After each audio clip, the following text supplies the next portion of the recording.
आवे मरिया, आवे मरिया, आवे मरिया. आश्चर्य वाटलं असेल ना?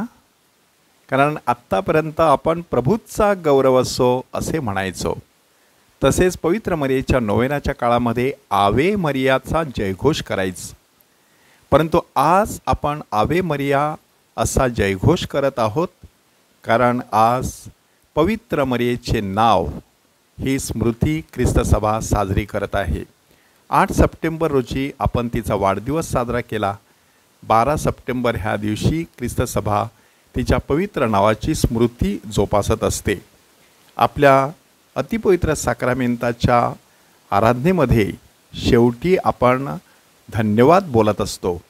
त्या धन्यवादामध्ये पवित्र मरियेला खूप महत्त्वाचं स्थान देण्यात आलेलं आहे.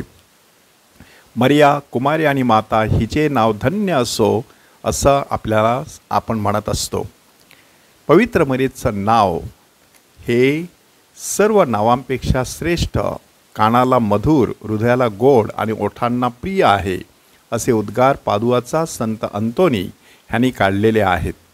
आणि आपल्या रोजरीच्या विनंतीमालेमध्ये पवित्र मरियेला वेगवेगळ्या नावांनी संबोधण्यात आलेलं आहे. विशेष करून ही जी विनंतीमाला आहे त्या विनंतीमालेला लोरेटोची विनंतीमाला असे म्हटले जाते. कारण इसवी सन 1558 पासून ही विनंतीमाला इटलीमधील लोरेटो येथे पवित्र मरियेच्या तीर्थस्थानामध्ये म्हटली जायची.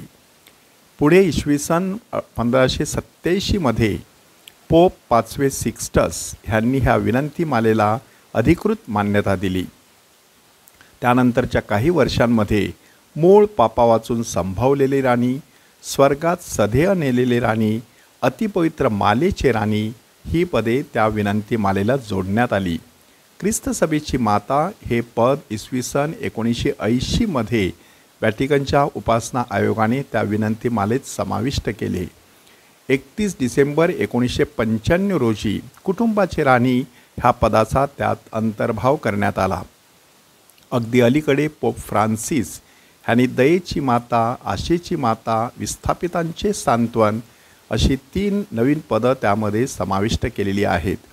त्यामुळे पवित्र मरियेच्या नावाने सुरुवात होऊन पवित्र मरियेला एकूण 52 वेळा वेगवेगळ्या नावांनी संबोधण्यात आलेले आहेत. त्यात एकूण 15 वेळा माता, 7 वेळा कुमारी, 13 वेळा राणी आणि इतर 17 वेळा वेगवेगळ्या बिरुदांनी तिला आळवण्यात आलेले आहे. सहज ह्या विनंतीमालेकडे जर आपण नजर टाकली तर आपल्या लक्षात येईल की पवित्र मरियेचं नाव हे विविध गुणांनी संपन्न असं नाव आहे. तिला देवमाता ह्या नावाने आळवलं जातं, कारण येशू हा देव असल्यामुळे ती त्याची माता होती. तिला कुमारींचे कुमारी म्हटलं जातं, कारण तिचं कौमार्य कधीच भंग पावलं नाही. तिला ख्रिस्ताचे माते असंही म्हटलं जातं, कारण ख्रिस्त म्हणजे अभिषिक्त, आणि अशा अभिषिक्त मशिहाला जन्म देण्याचं भाग्य तिच्या वाटेला आलं. तिला ख्रिस्त सभेची माता असं म्हटलं जातं, कारण पेंटेकॉस्टच्या दिवशी ख्रिस्त सभेचा जन्म झाला. त्यावेळेला प्रेषितांची राणी म्हणून ती देखील त्यांच्यामध्ये उपस्थित होती.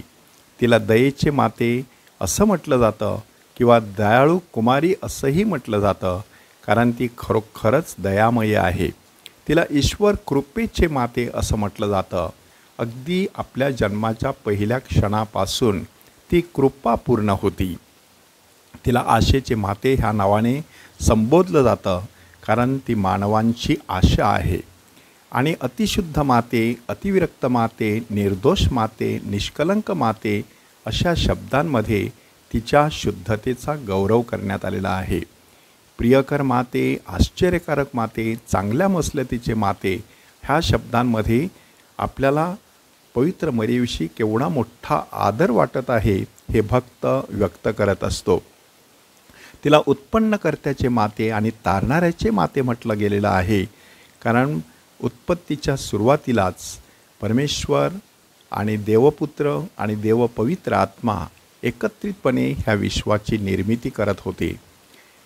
अतिसमंजस कुमारी आणि आदरणीय कुमारी, स्तुतियोग्य कुमारी आणि शक्तिमान कुमारी, दयाळू कुमारी आणि विश्वासू कुमारी अशा शब्दांमध्ये तिचा गौरव करण्यात आलेला आहे. पवित्र मरियेला ज्ञानाचं आसन म्हणण्यात आलेलं आहे, कारण प्रभू येशू ख्रिस्त शल्मोनांपेक्षा ज्ञानी असलेला सर्व राजांचा राजा तिच्या ठाई वस्ती करत होता. आमच्या आनंदाच्या कारणा म्हणून तिला गौरविलं जात असतं, कारण खरा आनंद पवित्र मरिये ठाई आपल्याला सापडत असतो. चांगल्या मसलतीचे माते आणि परमार्थ बुद्धीच्या पात्रा ह्यामध्ये ज्ञानाचाच उल्लेख आलेला आहे. ते सगळं ज्ञान, तो समंजसपणा, ती मसलत किंवा सल्ला पवित्र मरियेकडून आपल्याला मिळू शकतो. सन्मानाच्या पात्रा, सुभक्तीच्या उत्कृष्ट पात्रा अशा शब्दात तिला गौरविलं गेलेलं आहे. ती रहस्यमय गुलाब आहे, दाविदाचा बुरुज आहे, हस्तिदंती बुरुज आहे, सोन्याचं घर आहे, परमेश्वराचं मंदिर आहे, कराराचा कोश आहे, स्वर्गाचा दरवाजा आहे आणि सकाळचं नक्षत्र आहे. त्या व्यतिरिक्त सर्व रोग्यांना चांगलं आरोग्य मिळावं म्हणून ती मध्यस्थी करणारी रोग्यांची आरोग्य आहे. पाप्यांना तिच्या ठाई आश्रय मिळतो, दुःखितांना तिच्या ठाई सांत्वन मिळत असतं, विस्थापितांना देखील तिच्या ठाई आधार प्राप्त होत असतो. संत जॉन बॉस्को ह्याने ख्रिस्ती जनांच्या सहाय्या ह्या नावाने तिला संबोधिलं. ह्या व्यतिरिक्त पवित्र मरिया ही देवदूतांची राणी आहे, इस्रायलच्या पूर्वजांची राणी आहे, सर्व संदेष्ट्यांची सम्राज्ञी आहे, प्रेषितांची राणी बनलेली आहे आणि रक्तसाक्षी संतांची ती राणी आहे, कारण तिने स्वतः देखील आपलं कौमार्य न भंग पावता आपलं स्वतःचं रक्त प्रभू येशू ख्रिस्ताला दिलेलं आहे. वर्तन साक्ष्यांची राणी आहे, कारण तिच्या वागण्या बोलण्यामध्ये मोठा आदर्श दडलेला आहे. ती कुमारींची राणी, सर्व पवित्र जनांची म्हणजे सर्व संतांची राणी आहे. ती मूळ पापावाचून संभवलेली आहे आणि सदेह स्वर्गात घेतली गेलेली आहे. ती पवित्र कुटुंबाची राणी आहे, तशीच ती पवित्र जपमाळेची राणी आहे आणि शांततेची किंवा शांतीची राणी आहे. अशा प्रकारे पवित्र मरियेला वेगवेगळ्या नावांनी संबोधलं जात असतं आणि तिला गौरविलं गेलेलं आहे. आपण स्वतःला आज प्रश्न विचारायचा आहे की मी कोणतं नाव पवित्र मरियेचं सतत माझ्या ओठांवरती घेत असतो आणि हे नाव घेतल्यामुळे मला कोणकोणते लाभ झालेले आहेत. पवित्र मरियेच्या नावाचा प्रसार करण्यासाठी मला आणखी काय काय करता येईल.